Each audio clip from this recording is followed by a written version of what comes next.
Ο άλλος λόγος, βέβαια, είναι ο ιδιοκτήτης. Χωρίς αυτό, από μόνος μου δεν θα μπορούσα να γυρίσω. Ευχαριστώ λοιπόν τον κύριο Κούγιο.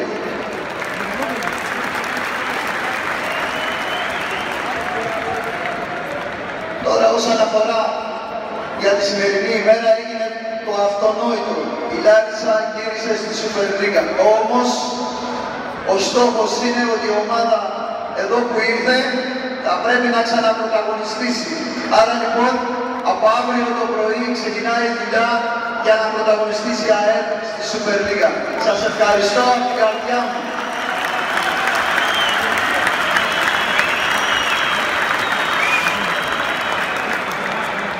Και βέβαια, να ευχαριστήσω τους συνεργάτες μου, να συγχαρώ τους ποδοσφαιριστές που πραγματικά γίνανε μια πολύ ωραία παρέα όλο αυτό το καιρό και φυσικά τον προκάτοχό μου, τον κύριο Τότο.